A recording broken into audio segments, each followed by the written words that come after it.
আজকে সূর্যোদয় হবে ভোর 5:42, মানে আর কিছুক্ষণ বাদেই সকাল হয়ে যাবে। আর সূর্য অস্ত যাবে সন্ধে 5:45। আজকে তিথি চলছে সপ্তমী তিথি এবং এর তিথি চলবে রাত্রি অবধি। আজকে শুভকর্ম তো আছেই, খালি সুতহিবক যোগ নেই বিবাহের জন্য। আর গঙ্গায় জোয়ার আসবে বিকেল 3:20 এবং রাত্রি 3:25। আর ভাটা আসবে সকাল 8:10 এবং রাত্রি 8:15। আজকে দিনের স্মৃতিচারণে বলবো যে আজ সপ্তমী তিথি, মায়ের আগমন হচ্ছে নৌকায়। দশভুজে ধারিণী মহিষাসুরমর্দিনী মা আসছেন নৌকাতে, এবং সর্বোপরি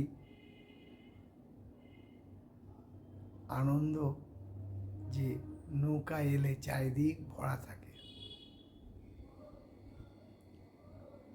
আর যদি দোলায় আসতেন তাহলে ঝড় বৃষ্টি তুফান হয়ে চারিদিক একেবারে শেষ। এছাড়াও আজকে আরেকটা আছে, জৈন ধর্মাবলম্বী যারা আছেন, জৈন ধর্ম মানেন, তাদের জন্য আজকে সেই সম্প্রদায়ের জন্য আজকে উৎসব হচ্ছে ওলি। ওনারা আজকের দিনটা বলেন ওলি উৎসব।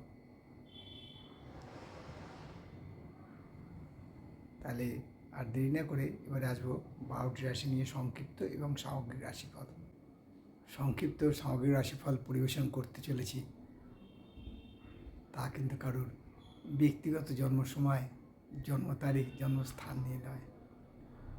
তাই সবাইকে বলি এটা সামগ্রিক এবং সংক্ষিপ্ত। ভোর হচ্ছে, আস্তে আস্তে চারিদিকে লোকজন জাগবে, আনন্দ হবে, কর্মজীবন শুরু হবে। আবার সন্ধ্যার পর থেকে আস্তে আস্তে রাত্রি নেমে আসবে। আমাদের পুজো আর কিছুক্ষণ মধ্যেই শুরু হবে। এবারে 12টি রাশি সংক্ষিপ্ত এবং সামগ্রিক রাশিফল পরিবেশন করছি। মেষ রাশি জাতকরা আজকে চিন্তায় ব্যাকুল থাকবেন। মানসিক চিন্তা বৃদ্ধি পাবে, উদ্বেগ বৃদ্ধি পাবে, শরীর স্বাস্থ্য মোটামুটি, তবে আয়ের হ্রাস পাওয়ার সম্ভাবনা আছে।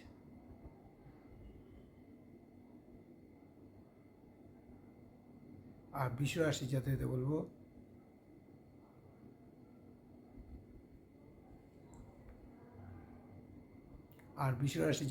বলবো যে আজকে কোনো অসাধু ব্যক্তির পাল্লায় পড়তে পারেন, ফলে আর্থিক ক্ষতি হওয়ার সম্ভাবনা প্রচণ্ডভাবে বিদ্যমান। শরীর ও স্বাস্থ্য মোটামুটি যাবে, আয়ের হ্রাস পাবে। মিথুন রাশি জাতকদের বলবো আজকে কিন্তু কোনো একটি ডাক্তারের উপর নির্ভর করে কঠিন ব্যাধির চিকিৎসা করবেন না। আমার মতে বলে সেকেন্ড ওপিনিয়ন নিন, কারণ আজকে চিকিৎসায় বিভ্রাট হতে পারে, ফলে শারীরিক অবস্থার অবনতি হওয়ার সম্ভাবনা প্রচণ্ডভাবে বিদ্যমান। আয়ের কোনো পরিবর্তন হবে না।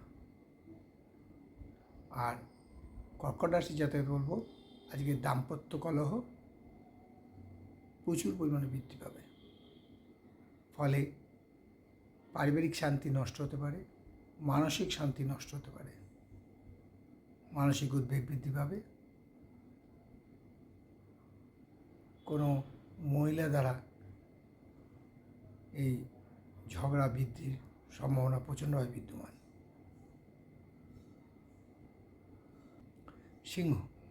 সিংহ রাশি জাতকদের বলবো যারা ব্যবসার সাথে যুক্ত আছেন তাদের আজকের দিনটা বড়ই খারাপ, কারণ ব্যবসায় নানা রকম সমস্যা হতে পারে, ব্যবসায় আজকে লোকসানও যেতে পারে।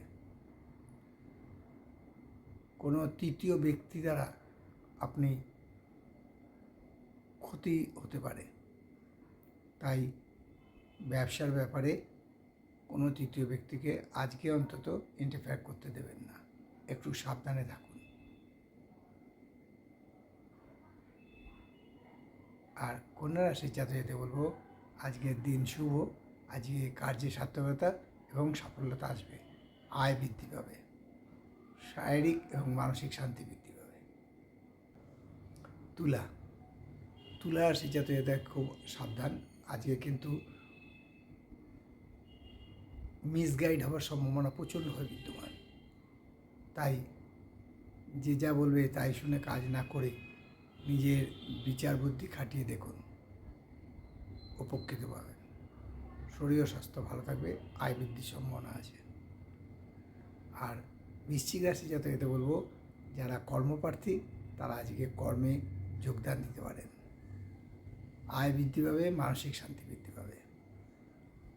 কোনো পুরুষ বন্ধু দ্বারা বিশাল উপকৃত হতে পারেন।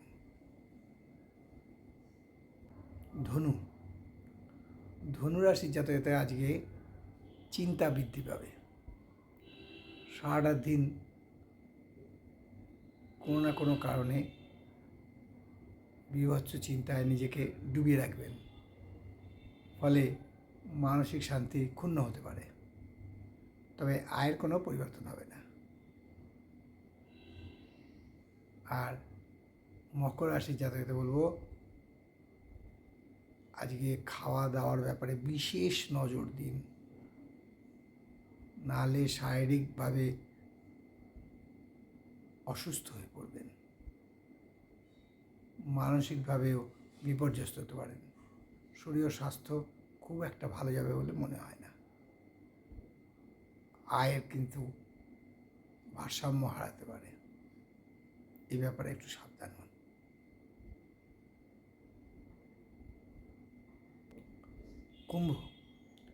কুম্ভ রাশি জাতকদের বলবো আজকে দিন অতীব শুভ, কর্মক্ষেত্রে পদোন্নতি, ব্যবসায় উন্নতি এবং যারা কর্ম খুঁজছেন তাদের জন্য বলবো কাজের সুযোগ আসবে, শরীর ও স্বাস্থ্য ভালো থাকবে, মানসিক চিন্তা দূর হবে, আয় বৃদ্ধি পাবে।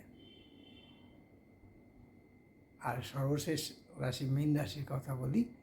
মীন রাশির জাতকদের বলবো আজকের দিনটা একটু অন্যভাবে কাটান, যাতে আপনার কোনো অসম্মান না হয়। আর মহিলাদের বলছি পুরুষদের থেকে দূরে থাকুন, আজকে বদনাম হওয়ার সম্ভাবনা আছে। শরীর স্বাস্থ্য মোটামুটি, আয় একই রকম থাকবে। এই হলো 12টি রাশি নিয়ে আজ সকালে কী লেখা আছে কপালে অনুষ্ঠানে 12টি রাশির সংক্ষিপ্ত এবং সামগ্রিক রাশিফল। কারোর ব্যক্তিগত জন্ম সময়, জন্ম তারিখ, জন্মস্থান নিয়ে নয়। তাই শেষ করার আগে বলি যে মা দশমহাবিদ্যার কৃপায়, দেবাদিদেব মহাদেবের কৃপায় এবং শঙ্খচক্র গদাপদ্মধারী নারায়ণের কৃপায় সবার মঙ্গল হোক, সবার ভালো হোক, সবাই সুখে থাকুন, শান্তিতে থাকুন, আনন্দে থাকুন, এই কামনা করে আজকের অনুষ্ঠান শেষ করলাম। আবার আগামীকাল প্রাতে দেখা হবে।